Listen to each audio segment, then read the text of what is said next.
So the Farm Bill comes only once every 5 years, and it is a huge opportunity to,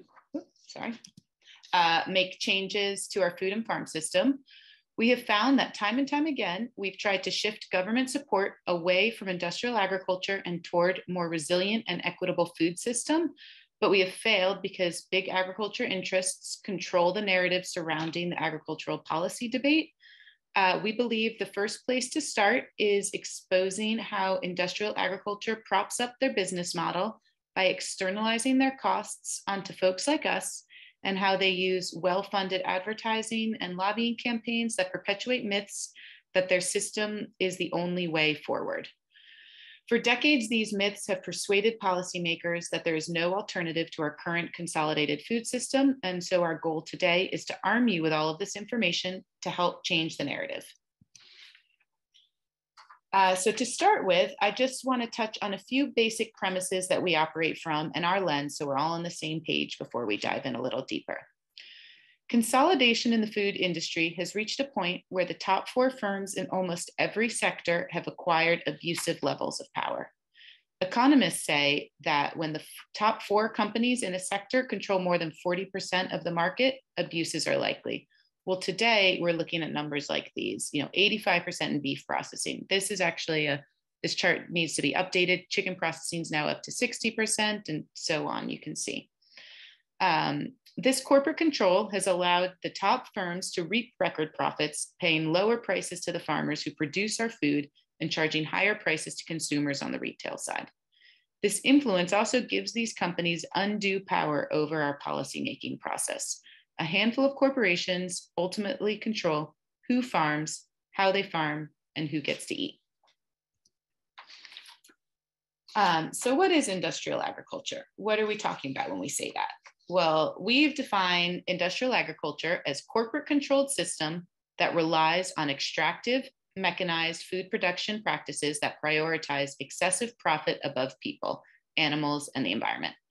Today, our government, through farm subsidies, promotes continued consolidation of our food system through these industrial agricultural practices.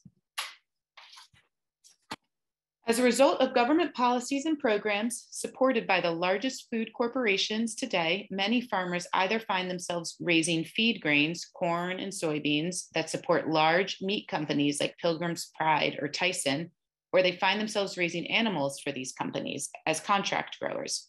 We explain this vicious cycle in what we call the feed meat complex. So as you can see in the feed meat, in this diagram we have here, we will start in the middle with these mandatory checkoff funds, which for those of you who aren't familiar are for commodity sellers or people selling into the meat commodity market. For every that they have to contribute per every share to the checkoff fund. Well, these funds, which are, as I said, are mandatory, are funneled straight into the pockets of big ag lobbyists.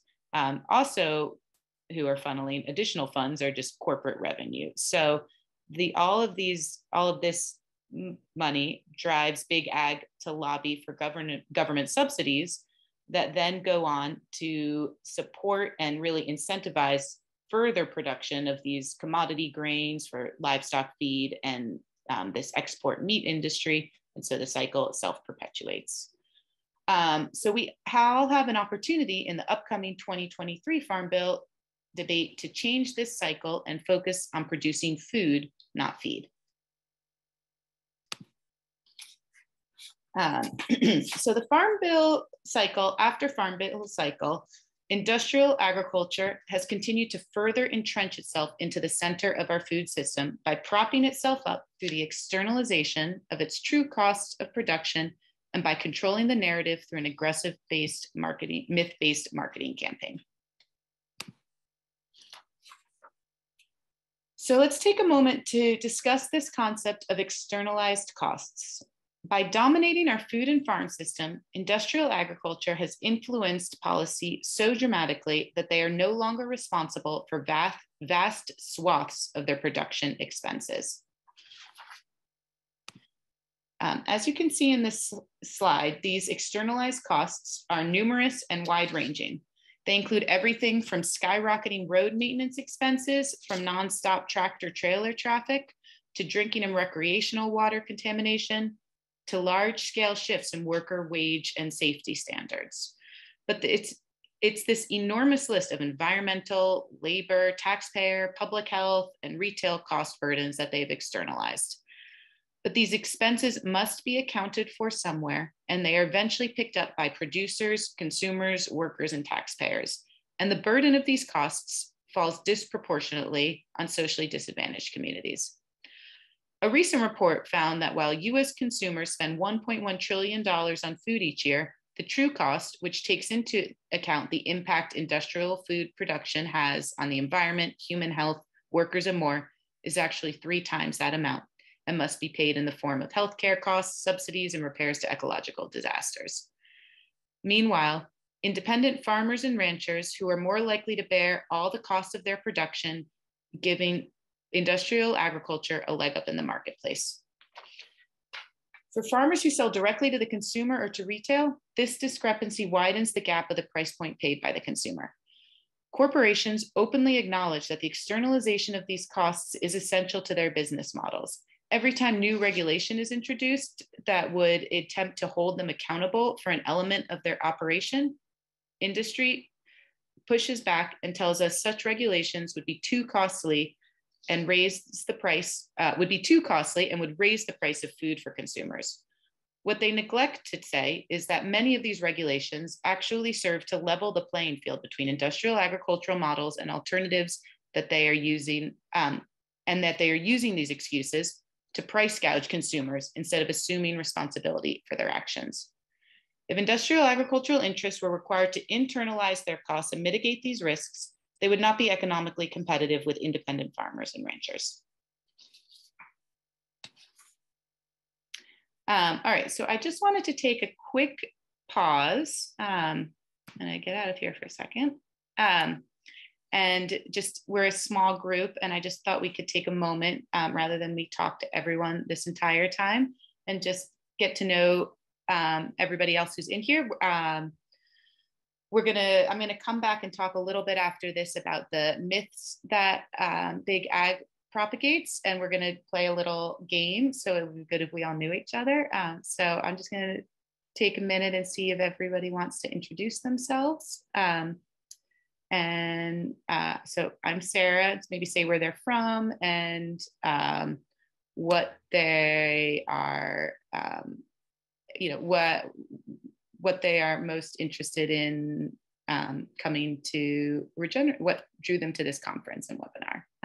So I'm Sarah Carden. I live in the Finger Lakes region of Western New York. I'm also a vegetable farmer, and I was invited to the conference and very excited to meet some other people and learn more about other forms of other ways people are sort of reinventing or not reinventing, that's the wrong word, but are other ways that people are farming beyond these conventional models. So I guess I'll just pop it over to you, Willard, if you want to introduce yourself. Sure. I'm Willard Heck. Live and work on the Weaver Ranch here in eastern New Mexico. Used to live in Ithaca for a long time, so I'm Finger Lakes native, not native, but former resident. Yeah, my approach to the Farm Bill, most of my interest in it is from the conservation side, because we're not really doing too much right now in terms of production agriculture, but interested to hear what you have to say, because it's such a highly influential bill. I mean, it's a big deal for so many things. And if there's, well, like I said, I'm interested to hear what you have to say, especially if there's ways that it could be altered that might start helping more things instead of fewer. So anyway, just happy to be here, and thanks. Sarah, go ahead. I guess if I'm supposed to hand off, I'll hand off to Sarah. Go ahead. Great, thanks, Willard. Good morning, everybody. I'm really excited for this conversation on a number of levels. I feel like I, a few years back, got involved in farmers union, so more interested and engaged in policy, and interested to see sort of where change actually happens in the upcoming Farm Bill. I'm curious to learn more about the checkoff programs and sort of how that aligns. That you talked about export of meat, and I'm curious also how that program informs import of meat, because it seems like what we hear about more often in this particular community of folks is how import of meat has a real impact on capacity to have fair prices for livestock producers here in the US. So yeah, just I'm curious about that. I'm learning a lot lately about corporate consolidation in the meatpacking industry and the impacts that that also has on livestock producers. And there's a lot of layers there. I think finally the piece that I'm interested in is just sort of how can conversations about the upcoming Farm Bill really keep in sharp focus the need for not just lip service about equity within how that funding is dispersed, but actual tangible steps to do some restructuring, because it seems like the systems that exist within USDA are really very designed for corporate entities and not designed for equity, which in my mind translates to a diverse scale, geography, culture of producers. So those are some of the things that I'm interested in terms of this conversation this morning. And Sunny, I know that you were on the phone. Your phone number is very familiar to me at this point. So I will pass the torch to you.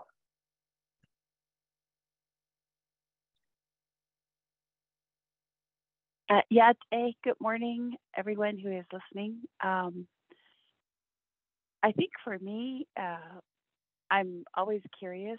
And so I always think that one of the pivotal things that's going to create a tremendous amount of change all over the world is our relationship to what we eat. And as everything is changing around us, how do we begin to understand what the United States government is doing in our ability to access food? So the Farm Bill sounds really foreign to me. I think the last time it really was making a lot of headlines was during Farm Aid, way back. I don't know what decade that was. I just remember Willie Nelson and country music concerts.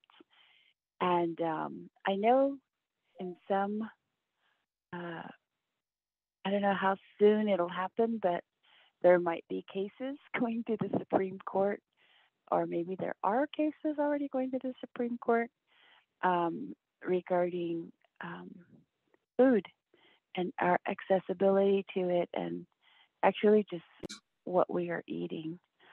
So it's always good to just know, understand, and learn. And coming from a Navajo Nation and the Navajo Reservation here in the Four Corners region,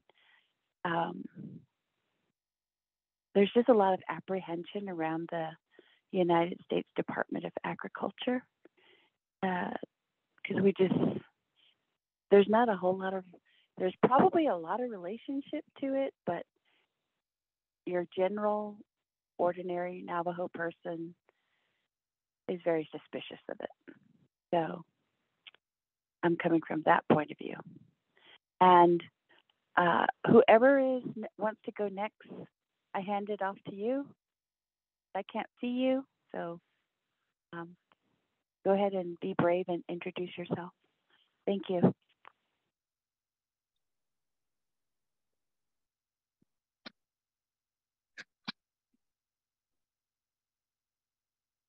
I can go ahead.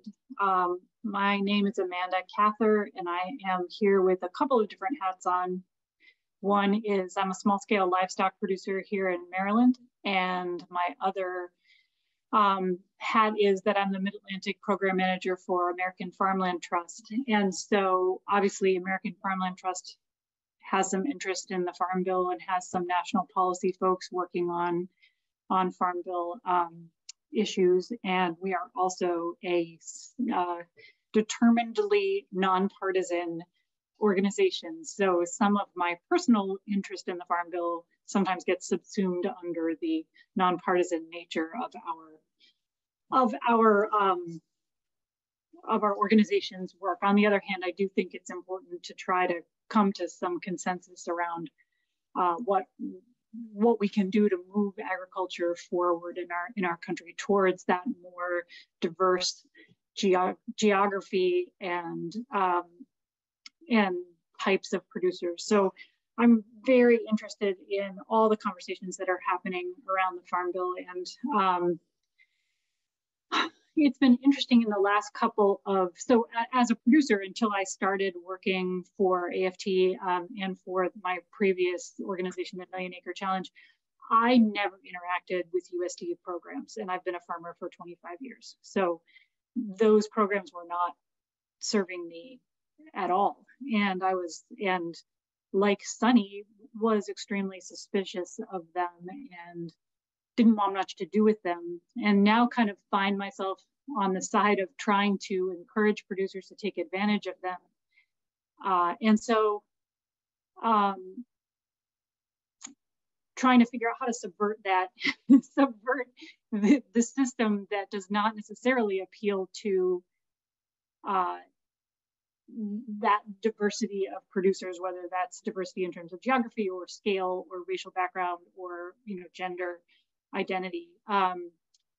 So yeah, I'm very interested in how and whether we can use the Farm Bill to move agriculture towards regeneration, and the specific ways in which we might be able to do that and how we can advocate for that.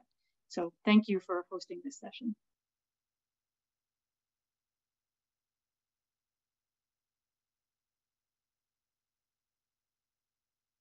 Oh, I'm supposed to pass it off.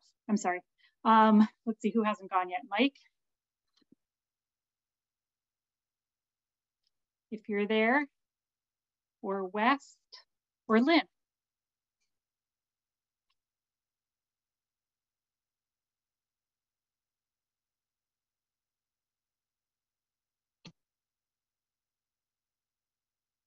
I can go. I feel like I have a block when it comes to policy. I'm not a producer, and so sometimes it doesn't feel like it directly impacts me, but I know that it extremely does. So I want to be more involved in how this next Farm Bill comes out, and so really understanding the ins and outs is why I'm here today, and because I'm doing webinar week. West or Mike, one more chance.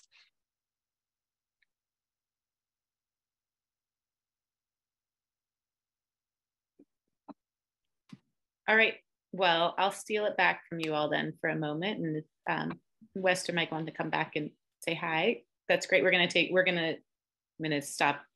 We're gonna regroup again in a minute, but I wanna take a moment to talk about some of these myths that I mentioned earlier.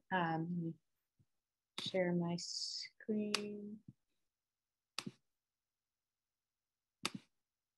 And then get back to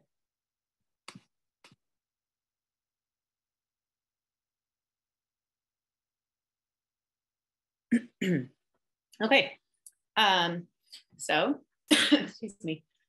So when we left off, we were talking about the big ag's externalization of its true cost of production. Part of what has allowed them to influence policy to support this externalization is a series of aggressive myth-based marketing campaigns. Rather than alter their wealth extracting supply chains, industrial agricultural interests have chosen to spend billions of dollars on lobbyists whose work perpetuating falsehoods has become so pervasive that it has convinced consumers and policymakers alike that there are no other option. Today, I want to arm you with the tools you will need to dispel and dismantle these myths.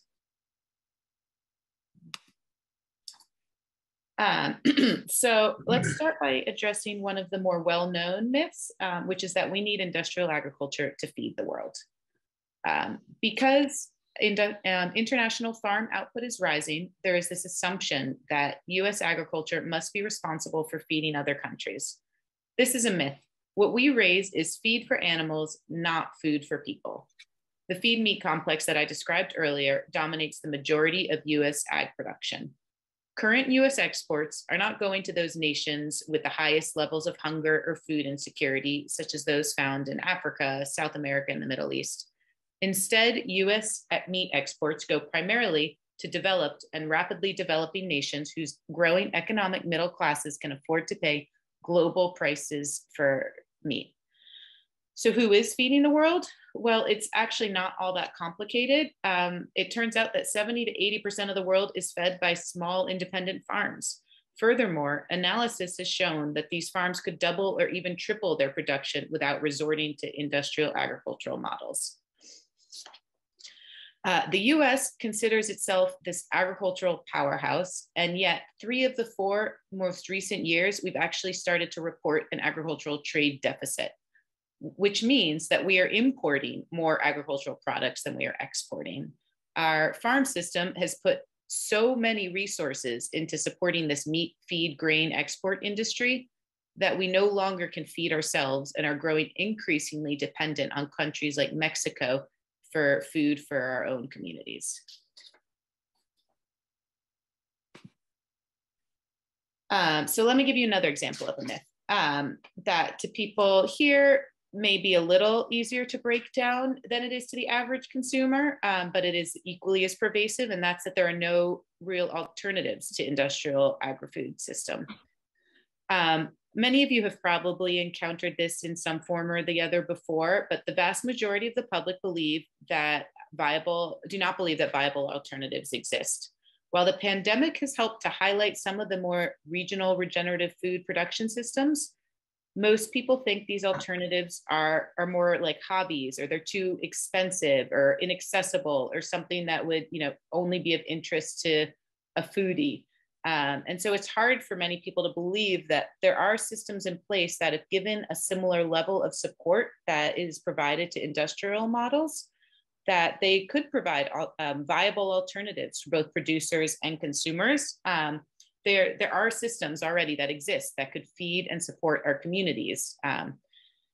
But the problem with our farm system right now is that it is funneling the bulk of its supports towards industrial agriculture, which is why it has become the dominant production model, not because it's the best choice. Meat packers have secured cheap animal feed through subsidized production of corn and soybeans, and conservation program funding is being consumed by manure management for large-scale CAFOs. If alternative systems were given the same level of support that industrial models receive, they would not only be competitive, but they would also become the dominant system. So now we are going to break and play a little game that some of you may be familiar with, maybe with alcohol involved. You can get some coffee if you want, but 2 truths and a lie. So we're going to go through a series of 3 statements. 2 of these statements are true, and 1 of them are lie, and they're going to be similar lies that are sort of similar to the ones perpetuated by industry. So we're all going to try to, everyone but me, because I know the answer, is going to try to identify the lie, and we'll then go through each of the statements as a group. And yeah, so here, let me see our next. All right, so the first slide, 2 truths and a lie, retail pricing. Just getting myself organized here. So here are the 3 statements. I'm going to let you all look.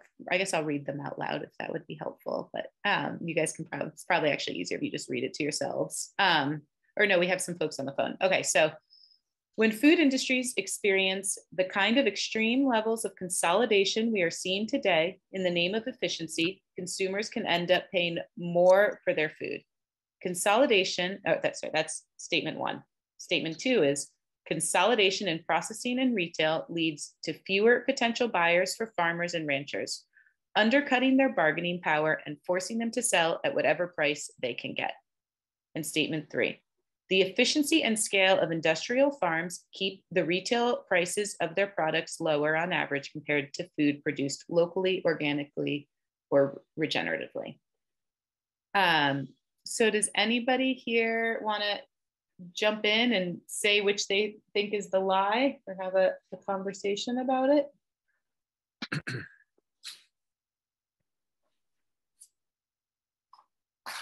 Well, based on what you said, I think the third one's probably the lie. All right. Anyone else have any other ideas? Okay. I would agree with that also. All right. You guys are right sharp this morning. Okay. So yeah. So this feels really really prevalent right now in the face of, or really relevant at the moment, in the face of what has been going on with food prices today. We all are seeing that the failure of these industrial agricultural models to keep food prices down, which are actually at record highs. Today, they are, food prices are out, we know we're in a time of inflation, but food prices are even outpacing record high inflation rates. And prices within our food that are in markets that are highly consolidated are rising even faster. In meat, dairy, and eggs, food prices are up 16% by the last time I checked, but they honestly, they've been rising so quickly. We've been running these numbers on like a weekly basis. Meanwhile, corporations are having their best year since 1950. Pre-tax profits are up $2.5 trillion and post-tax profits are up 35%. Corporations like Tyson, in their Q1 22 report, they reported their profits were up 48% to $1 billion. Cargill has reached $5 billion in revenue in 2021. I mean,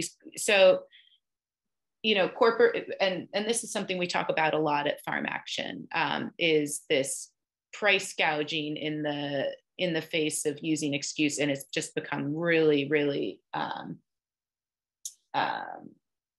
aggressive in the face of recent supply chain disruptions. And but when you look at these corporations' financial statements, that you can see they're doing better than they've ever done. So meanwhile, consumers around the country are really struggling to put food on their tables.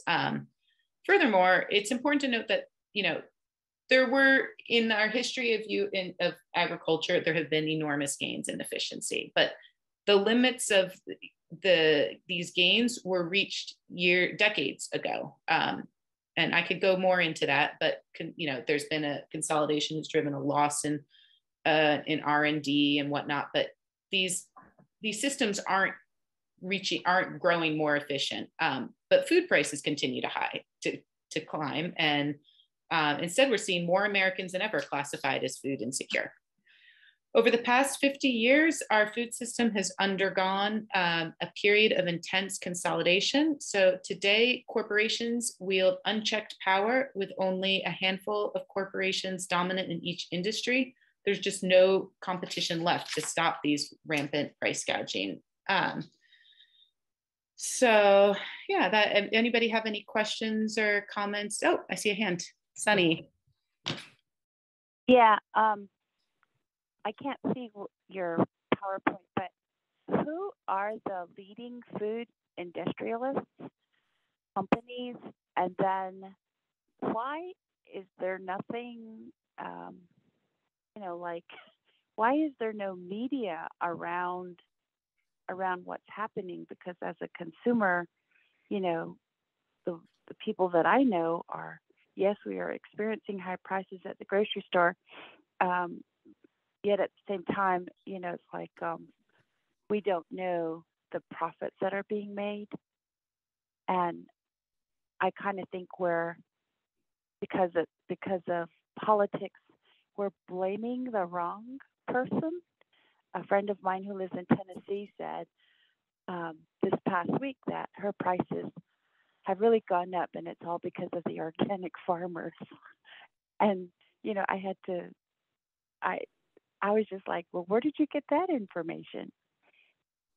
And she volunteers at a local food bank on Wednesdays, and she said that's where she heard it.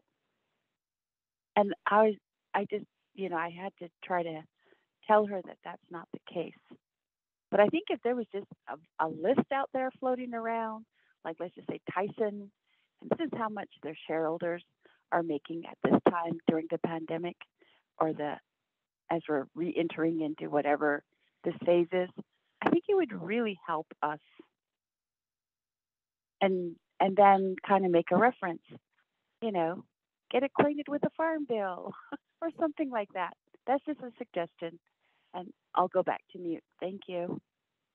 No, Sunny, those are really great questions, and they're just capturing the essence of these myths and just like the power of their pervasiveness. And I completely agree with you that, there's a lot of finger blaming, and then politics, really like the bipartisan nature of politics gets in the way of that as well. And meanwhile, big, these corporations are kind of like puppet masters pulling the strings and watching everybody else struggle. So I'm going to try to answer some of your questions.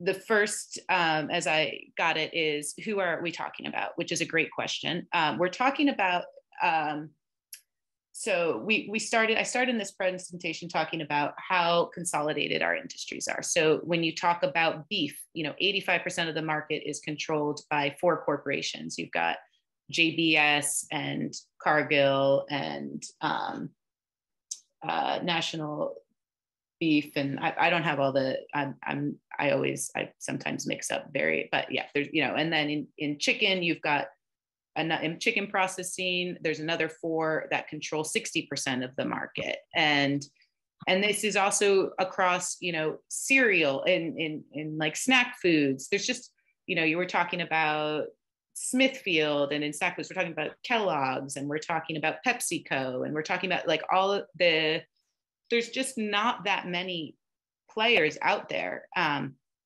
And this question of, well, why isn't this information available, is because they are really actively they're really actively putting these myths out there, perpetuating these myths, and clouding your news streams with other stories where, the COVID payouts have driven up inflation. And so that's why food prices are so high, because of everything else, or there's supply chain disruptions. But what we look at are the real numbers. And the numbers go like this. And we are actually, we should have a blog out this week specific to price gouging. Our comms team has like a really great series of blogs. We have one that's specific of Mythbusters, that is specific to the myths. But then we also have ones that are, the one that's coming out, I guess next week, is coming out on price gouging, and I can try to make sure that gets sent your way, because that will have all these numbers in it. But they are, so the numbers are like this. Farmers are losing their share of the dollar. They have in beef, I think since in 1970, farmers' share of the consumer dollar, which means like for every dollar that you spent on beef in the supermarket, farmers, 70% of that dollar went back to farmers. Today, that's down to 37%. It's just been completely eroded. Consumers are paying higher prices than they've ever paid.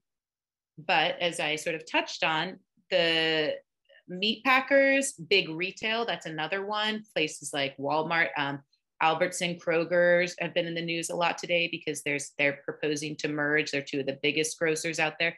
They're all reporting profits that have exceeded levels that we've seen since 1950. So, people can say what they want, but look at who is benefiting from these policies and from these prices. And that's really, I think, where you'll find the answer. And that's what I would encourage you to, say to people when you're confronted in these situations.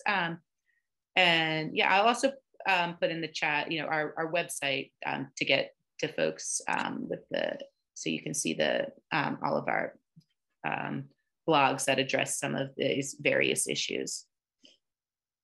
Did anyone else have any questions on this before we jump to the next one? All right. So the next one, public health. So here are the three statements. The first statement is Roundup is the most commonly used herbicide in industrial agriculture, and a government study found it in over 75% of air and water samples in Mississippi.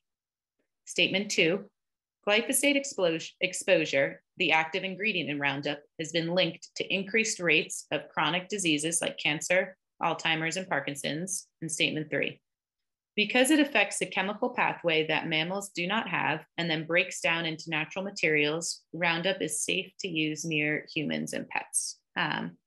So which do you all think is the, yep, jump in there, Sarah. Oh yeah, three, exactly. All right, so ding, ding, ding, you win.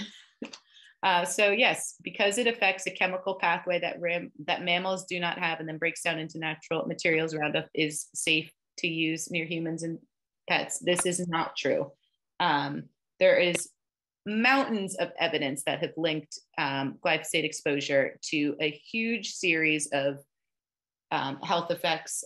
More recently, I read some papers by Dr. Winchester that not only are we looking at health effects for like the first people who are exposed, but when you look at like pregnant women, not only do their fetuses, retain some of these exposures, but then their fetuses next generation, so third generations that haven't ever actually been exposed, it gets written into your genetics. And so it is just, but we've had a huge failure of our agencies and our governments federal government to regulate some of this because Big Ag has continued to push forward these myths that their practices pose no significant risks to public health. The truth is that public health issues, including things like antibiotic resistance, asthma, cancer, hypertension, respiratory complications, are widely recognized by the scientific community as being linked to nearby industrial agricultural operations. Putting aside for a moment the morality issue, health expenditures are a public financial burden that cannot be taken too seriously. In 2018, national health expenditures were $3.6 trillion, and they're projected to almost double to $6.2 trillion by 2028.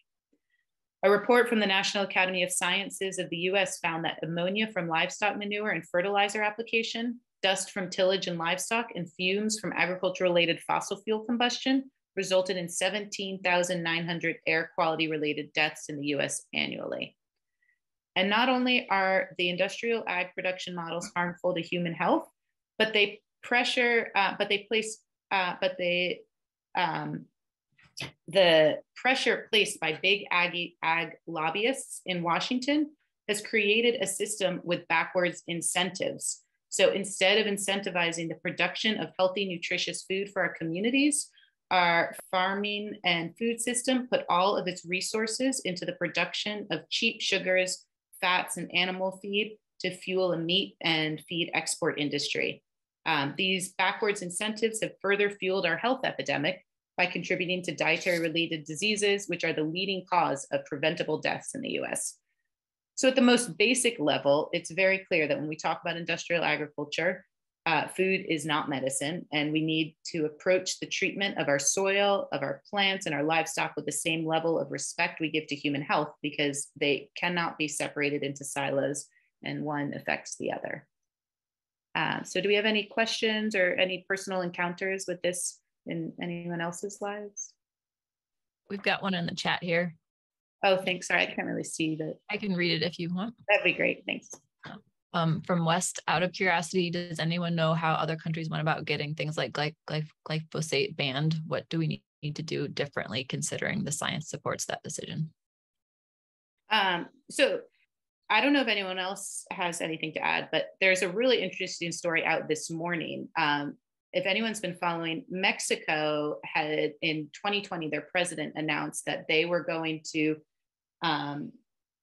remove GMO corn from the food system in Mexico, but they were going to phase it out by 2024, including because of its dependence on glyphosate and all of the, and acknowledging the health effects of glyphosate, and as well as acknowledging that GMO corn is really built on stolen seed that has derived from thousands of years of breeding in Mexico. And this is just a huge move on their part, and that is their Mexico is really trying to, I think he ran on a platform built on food sovereignty, and they've been really investing in their local foods and farmers.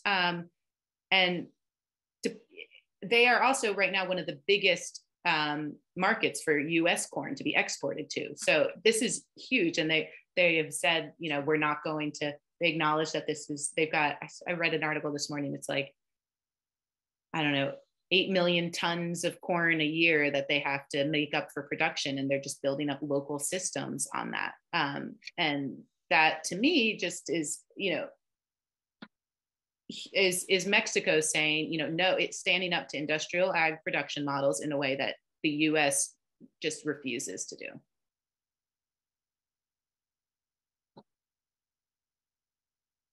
Does anyone else know of any other countries? That's the one that was just fresh to my mind today. Hasn't California done a glyphosate ban also? Maybe. I'm not familiar with that. But phasing out. I mean, I feel like you would probably know, but I felt like that was something that happened. And then I know that hasn't it been banned in some places in Europe? I do know that fertilizers, they've been pushing for reductions in fertilizers and possibly, yeah. And it's interesting. You hear a lot about the farmer protests in Europe. And I think that I do think that when we make these kinds of transitions, it's important to do so in a way that supports farmers and doesn't pull the rug out from under them. So when we get into our farm bill portion of this presentation, we talk about things like transition programs and technical assistance, because this is the systems that most of our farmers know. And it's not like you can just ask, and they involve equipment and knowledge change that it's not like an overnight switch. I think that's important to acknowledge. Sunny, do you want to jump in?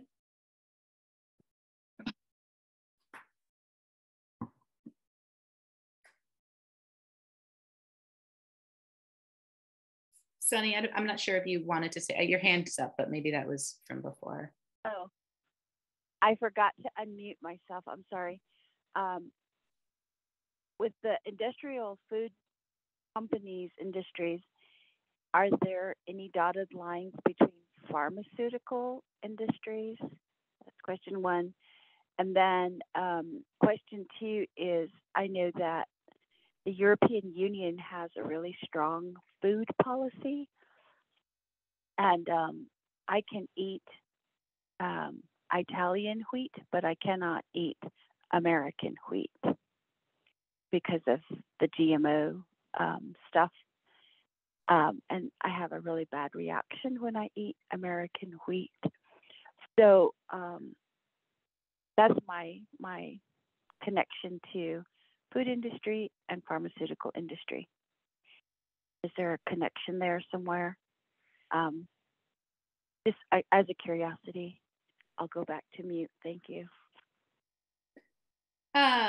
So I've heard what you've said about wheat before, and my understanding of the wheat. So a big portion of wheat production in the U.S., just because of how it's harvested, which is there's sort of is sprayed down to with Roundup or with glyphosate to get it ready for harvest in the appropriate windows, which is why you're amongst many who have a response to American wheat in a way that they don't to European wheat. As far as pharmaceutical connections, I am sure there are connections. I don't know I don't have any great specific examples to speak to right now. I would point to the recent White House conference on nutrition, health, and hunger. A big thing that came out of that is the sort of lifting up of this concept of food as medicine, integrating food into both preventative and also like the responsive steps to our health. And in doing that, there's been a lot of talk about linking like Medicaid and Medicare with that, but which is we are programs like produce prescriptions and medically tailored meals and finding a place for them in Medicare is a positive step forward, in my opinion. We will see if any action actually comes that way, but that's I do think that it is really important that we acknowledge the connection of health and food in our and that need, and instead of just relying on pharmaceuticals to respond to our health crisis. I'm going to jump to the next slide because I do want to get to the Farm Bill section and give you all time for more questions, if that's all right with everybody. So climate smart. Here are 3 statements. Drought and pest-resistant crop varieties are designed to conserve natural resources, but the systems industrial agriculture utilizes to produce these varieties emit vast amounts of methane and carbon. Question 2, the efficiency of intensive agricultural production models where crops or livestock are produced in large numbers on relatively small land areas protects the environment and reduces pollution. And prompt 3. Methane digesters, which extract methane from animal manure and turn it into a renewable fuel called biogas, are often financed with taxpayer dollars from green ag programs that ultimately feed incentives, build and incentivize the building of CAFOs. Sorry, I can't. Oh, here we go. Yeah, that's it. Moving my screen. So does anybody have a guess to what the next, which is the false statement there?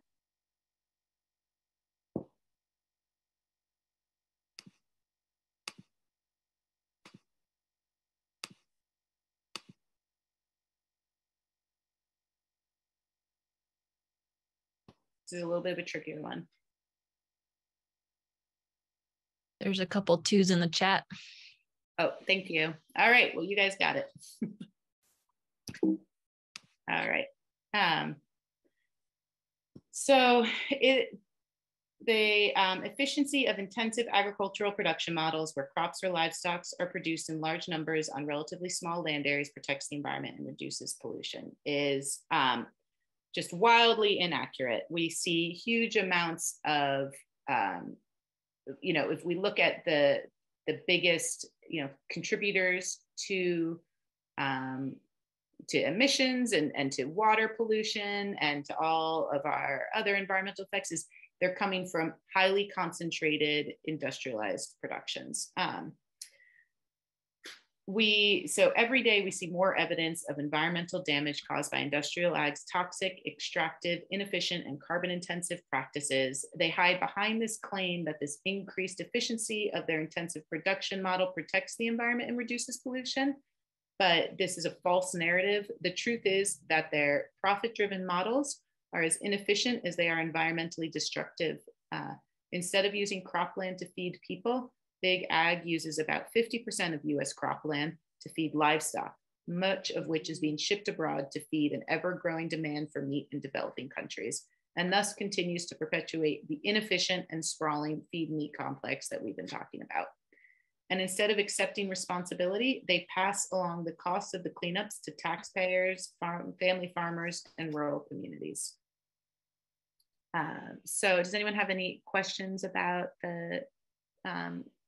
this myth that industrial ag is more climate smart? I think it also comes up today. I don't know if anybody's been following USDA's new climate smart commodities program, but they have really opened, they've allocated a huge amount of funding to various organizations, and they funded some great programs, but there's also been a huge amount of that funding has been sucked up by some of these corporations we've been talking about, and they've really opened the door to give them the opportunity to define what a climate smart commodity is. So I see this just getting worse over time.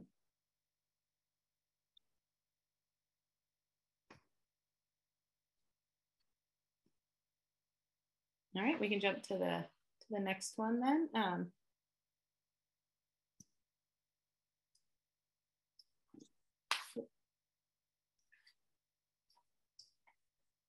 So now we're going to talk about rural economies.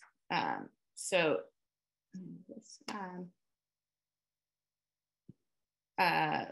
here are the three statements. Industrial operations typically have their building materials, labor, farm inputs, feeder animals, and feed shipped in from elsewhere, meaning that few of the economics benefits remain in local communities. Statement 2, whatever industrial agriculture contributes to a local tax base is more than offset by increased costs incurred by their operations, including repairs to local infrastructure not originally built to accommodate constant heavy truck and machinery traffic. In statement 3, the arrival of a new industrial agricultural operation is often followed by a large spike in the local population as new residents are drawn to the high-paying employment opportunities and community building offered by the large corporation. So which statement do you all think is the false one?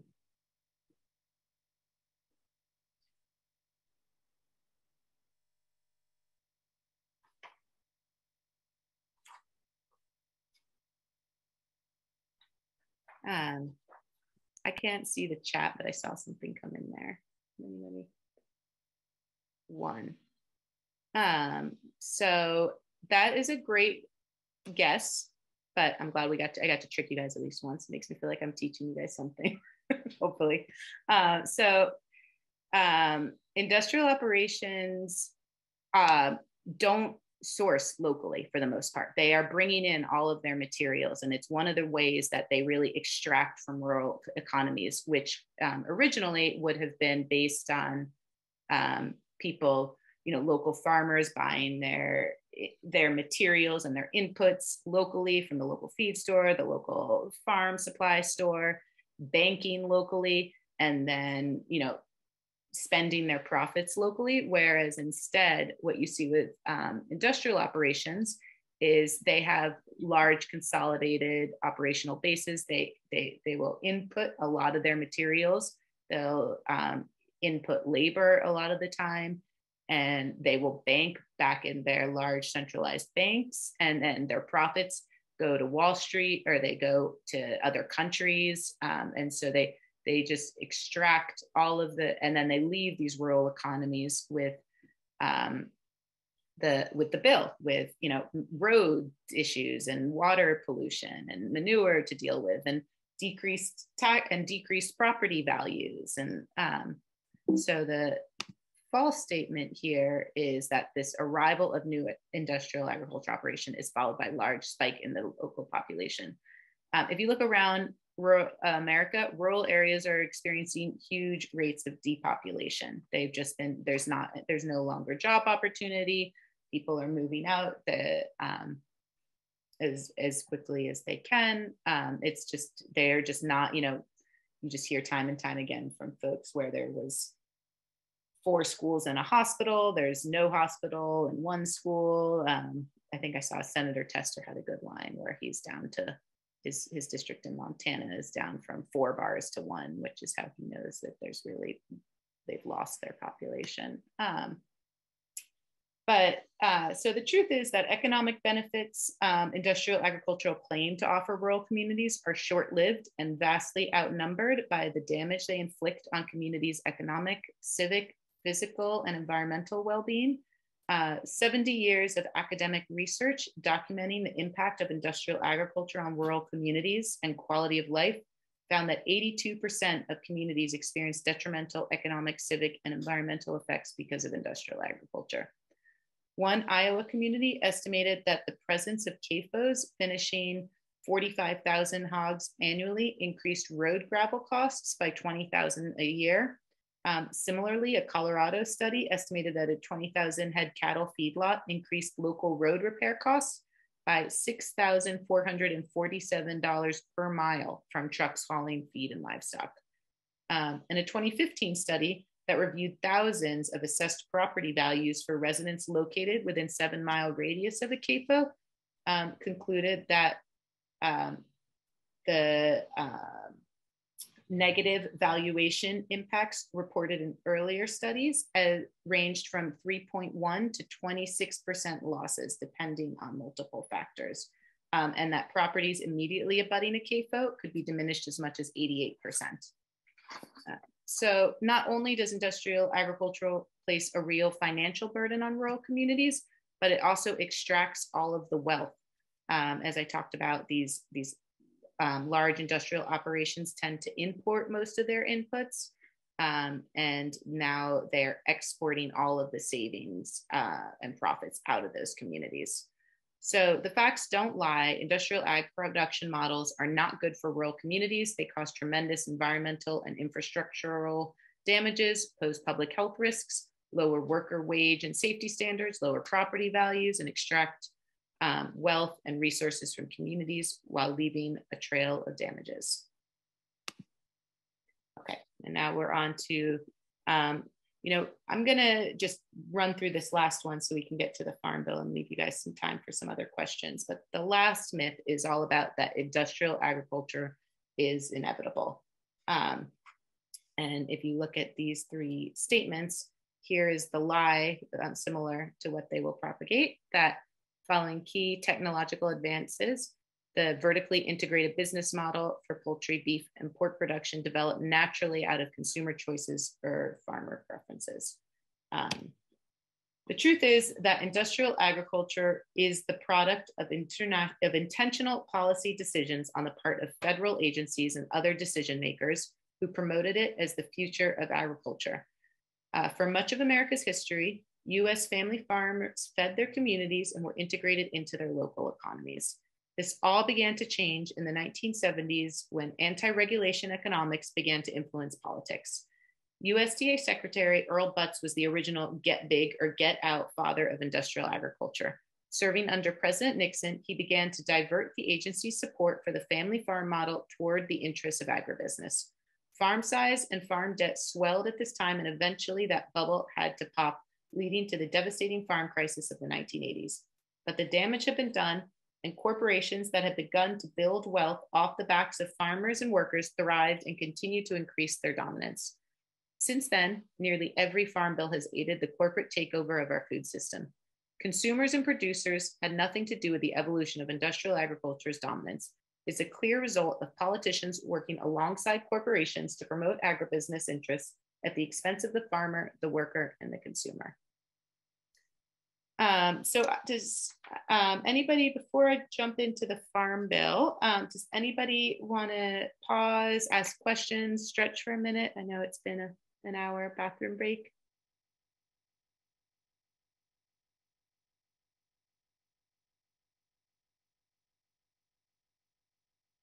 Looks like we're good to go. All right, I'll keep going then. So I'm just going to finish up this presentation with talking about what we can do. And right now I would say, let's talk about what we can do is the Farm Bill. This is our big opportunity right now. So I mentioned that this only comes around once every 5 years, which is why you may not have heard about it a lot, because it sort of comes up. Also, it's hard for a lot, I think a lot of people are intimidated to engage in it. It's a huge piece, omnibus piece of legislation. And it will be expiring on September 30th. So it will be up. This is sort of this is the year that we can really begin that all of the debate around it that influences and shapes how it will be written is done. The Farm Bill is the backbone of our food and farm system. It sets the structure for the next 5 years of what our food and farm system will look like. So with that in mind, at Farm Action, we have re-envisioned a farm bill that one that will work for producers, for consumers, for workers, farming communities, and everyone else, instead of just a handful of corporations. And we've broken down this vision into 4 pillars, which together will lead to the kind of food and farming system that we can all benefit from. In our first pillar, Food Not Feed, we advocate for farm support programs that shift their focus away from the support of feed for intensive livestock and poultry production and towards the production of nutrient-dense food for human consumption. In our second pillar, Justice for All, we confront USDA's acknowledged history of racial discrimination, which has resulted in a devastating loss of Black farmers. We need a food system that works to address and confront its history of systemic racism through these programs that enhance marginalized communities' ability to grow and purchase nutrient-dense foods. In our third pillar, Build Local, Eat Local, we focus on policies that build up regional and local food systems and infrastructure. These types of systems should define our food system, not be the exception. They are also critical to supporting farmers transitioning to producing food instead of feed. And in our fourth pillar, conservation and regeneration, we advocate for supports for organic and regenerative farming practices and to tie those to our farm programs. So these aren't separated silos. There's a lot of integration. A lot of people will run their farm bill campaigns by the and separate them out into the titles, which is how the 12 or so titles, which is how the farm bill is written. But we're really focusing on these titles tend to silo programs and ideas, and that it's not to the benefit of our producers and consumers. And so we see these 4 pillars as working together and integrating to achieve a better food system. So I'm going to just talk a little bit more about each of the pillars individually and how what that looks like. So I mentioned earlier, we are in this health epidemic. Obesity-related conditions are the leading cause of preventable premature death. 41.9% of the US is obese. We know we need more fruits and vegetables and fiber in our diets. 90% of Americans are below the recommended dietary allotment for vegetables, and 80% are below that for fruit. And yet fruits and vegetables only receive 5% of our farm support subsidies. Simultaneously, the USDA recommends that half of our plate be filled with fruits and vegetables. So how is this possible? We're funneling the vast majority of our supports toward conventional production of commodity crops like corn and soybeans that are grown not to feed the world as industry would like you to believe, but to create cheap livestock feed, biofuels, and highly processed foods. So in this pillar, we really outline the important steps to beginning this shift to shift these supports away from industry interests and toward production models that will be good for their environment and their communities. Improvements in crop insurance that make it more accessible to diverse producers. Payment limitations and transition programs are also important first steps. I'm sorry, someone mentioned earlier how, you farm but had never really used USDA programs before, and this is exactly why. The USDA programs are really written for a very specific type of farmer. They make it, once you find it, they make it hard for those farmers to want to do anything else because they provide a level of security and remove an element of risk that other types of farming's practices don't have. So, you have you have the level of price protection and a level of disaster protection. And then you can, if you just farm 2 or 3 crops, you can get crop insurance plans easily that would fit your model. And these kinds of supports just aren't available to people trying to produce a lot of food and alternative food production systems. So our second pillar, Justice for All. So we really start in this pillar by openly acknowledging USDA's history of systemic racism and want to make recommendations that begin to address these inequities. Black and brown farmers have been driven off the land by these policies. In 1920, 14% of US farmers were Black, and today that number's fallen to 1.7%. Their communities also bear a much larger proportion of the unaccounted costs of industrial agriculture. Relative to white communities, far more Black and brown communities have had air and water pollution issues stemming from industrial CAFO productions. BIPOC individuals are also far more likely to live in food deserts. Meanwhile, our entire farming system has been built off the backs of BIPOC communities. Lifting up these communities by building equitable access and investing in them will strengthen and build resilience in our food and farm systems. Our third pillar, build local, eat local. So in this pillar, we focus on policies that will build and strengthen local and regional food systems. Recent global events like the pandemic and the Russian invasion of Ukraine have highlighted major weaknesses in our food system. We need to build up resiliency. Our dependence on a handful of corporations is a true national security risk. When the shuttering of one infant formula plant means mothers across the country have to worry about being able to feed their infants, this is a huge problem.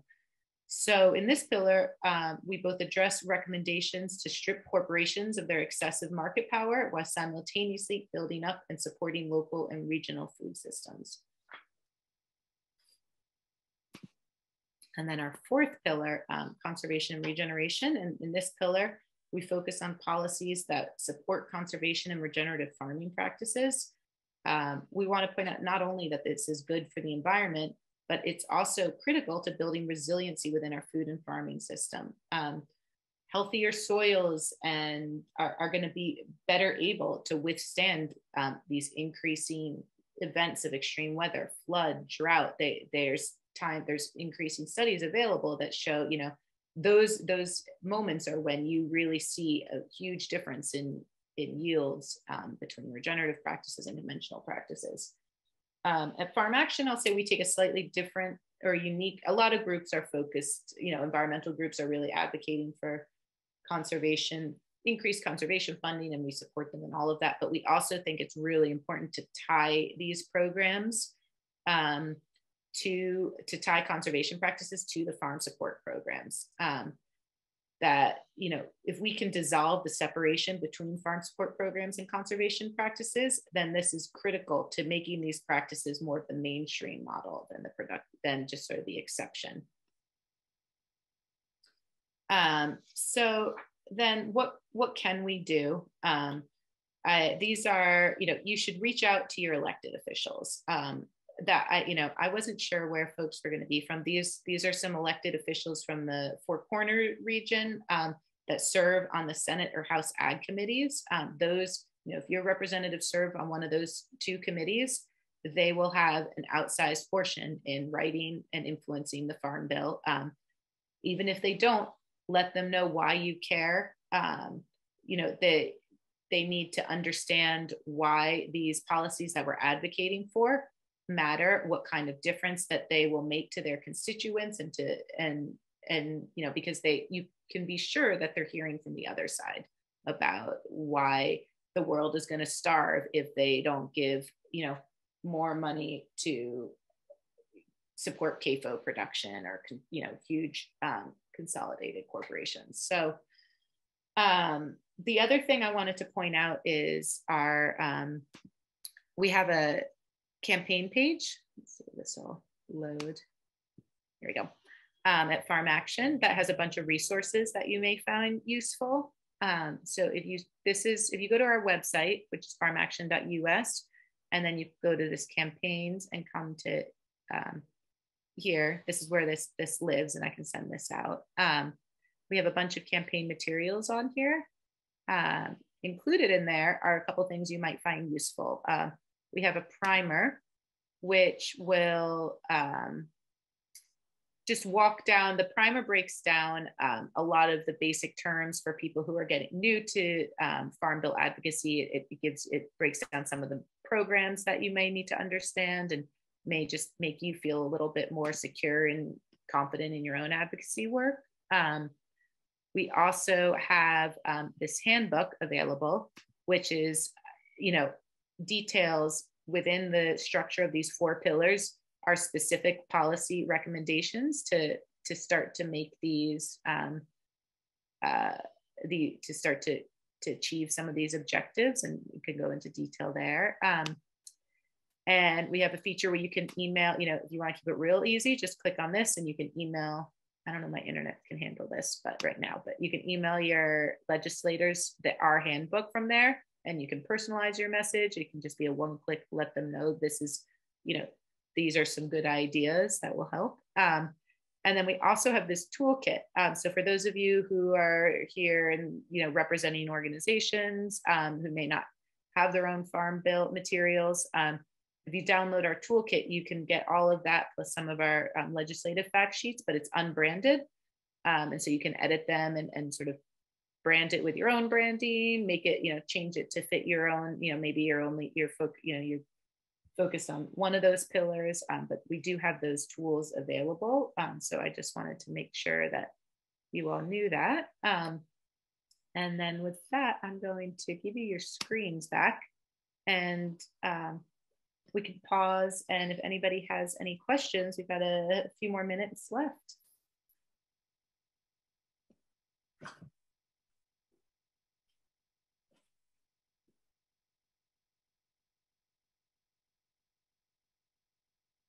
All right. Well, if that's it, I will give you all 15 minutes back of your day. And thanks for joining me this morning. I appreciate it.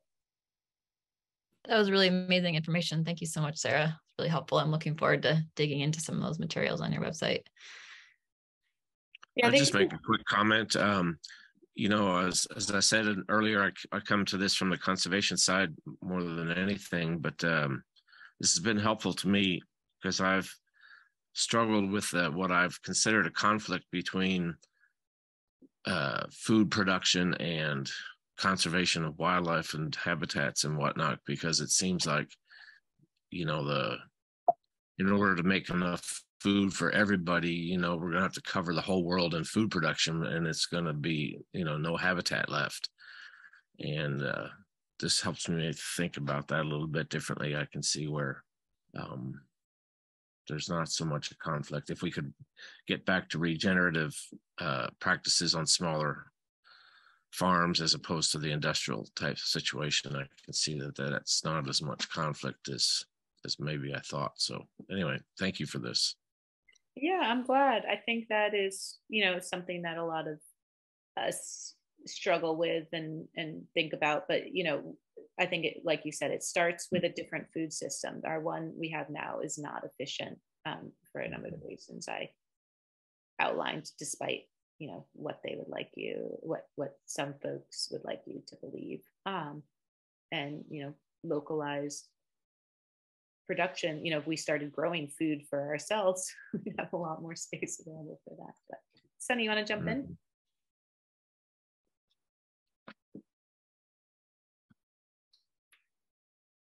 Sunny, I think you're on mute. Yeah. Okay. So I'm just thinking, many of these industrial food spaces on the landscape,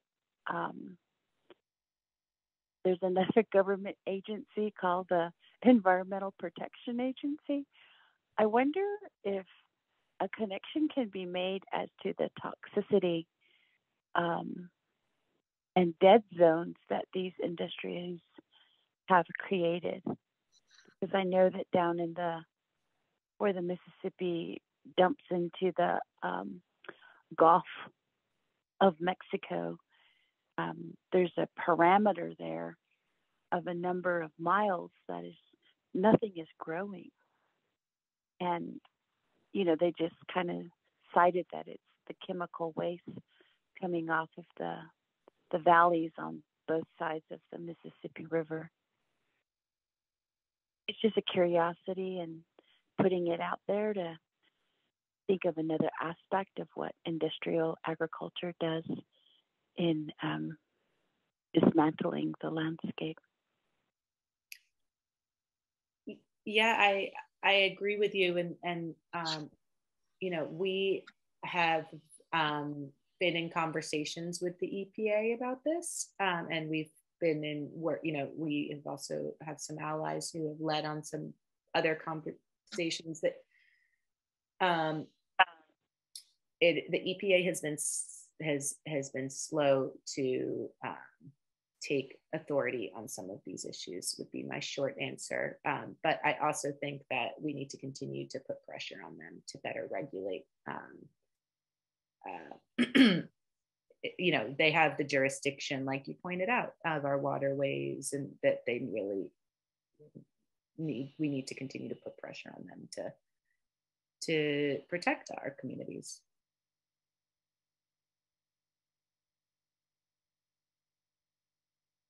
I think the elephant in the room for some of this stuff, though, is the current fractured nature of our politics. I mean, depending on who prevails in the well, this election next week and then the next one in 2024, it could severely change the prospects for changing any of this. So it'll be interesting to see what happens. Yeah, I think there's a lot of groups who are, I mean, I think everybody is waiting to kind of come up. Their final sort of farm bill strategy will be dictated by the results of this election. That said, you know, we really believe that we spend a lot of time pushing for trying to explain how what we're advocating for it should not be partisan issues. You know, these are, you know, the health of our communities, of our farmers, of like, it's, you know, the national security component of our food system being strong and resilient, you know, should have, I'm not saying it always does, but it should have across the alley appeal. And I personally believe that's like continuing that strategy is our best bet forward. And really, you know, we work with a lot of members from both sides of the aisles on this, and have a lot of partners for both sides of the aisle. So I think that we need to just continue, you know, to educate people on these issues and help them understand.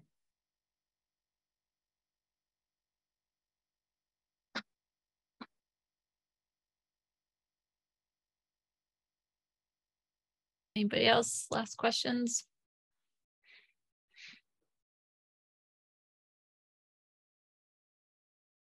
I don't have a question, but just wanted to share for anybody who is going to listen to this recording afterwards that Sarah will also be at the conference in person presenting, I believe. Is that true, Sarah? Yes. All of a sudden I questioned myself. So if you watch this whole presentation, maybe we should have a chat. but yeah. Great. So yeah, if you're interested in learning more or participating in a roundtable conversation, Sarah will be at the conference in person. And Sarah, thanks so much for really rich, interesting information. Yep. Thank you. Thanks everyone for having me. Hope you guys enjoy the rest of your day.